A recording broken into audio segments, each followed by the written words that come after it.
আমরা সরকারি কর্মচারীদের সুযোগ সুবিধা আপনারা জানেন প্রথম দিকে খুবই সমস্যা ছিল।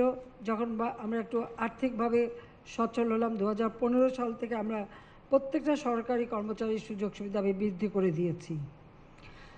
তার কারণটা হচ্ছে আমি চাই যারা কাজ করবেন তাদের যদি অনবরত নিজের সংসার নিয়ে আর চিন্তা থাকতে হয় তাহলে আপনার দেশের কাছে মনোনিবেশ করতে পারেন না।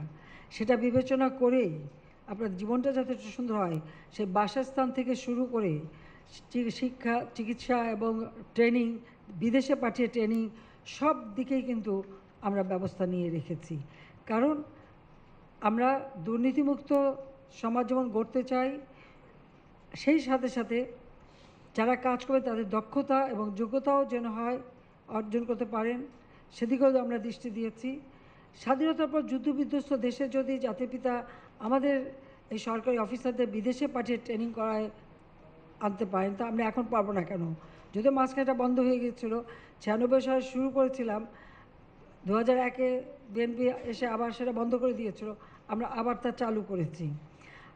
আমরা চাই যে আমাদের যেখানেই কোনো অনিয়ম দেখা দেবে আপনারা যথাযথ ব্যবস্থা নেবেন। অনেক সময় এখন আমরা দুর্নীতি জিরো টলারেন্স ঘোষণা করেছি। দুর্নীতি ধরতে গেলেই পরে আমাদের সরকারের উপর দায় চাপিয়ে দেওয়া হয়। আমি এটা বিশ্বাস করি না। দুর্নীতি খুব কম লোকই করে, কিন্তু তার বদনামটা হয় খুব বেশি। এই কারণেই যাতে যারাই দুর্নীতির সাথে জড়িত থাকবে তাদের ভিতরে যথাযথ ব্যবস্থা নেওয়া হবে। ওই সরকারি কী বদনাম হবে না হবে সেটা আমি কেয়ার করি না, কিন্তু আমি সমাজটাকে আরও শুদ্ধ করে দেশের মানুষের কল্যাণে কাজ করার সুযোগ যাতে সৃষ্টি হয় সেই ব্যবস্থাটাই নিতে চাই, এবং সেই পদক্ষেপটাই আজকে আমরা দিয়েছি যে কোনো মতেই এই দুর্নীতিকে আমরা প্রশ্রয় দেব না।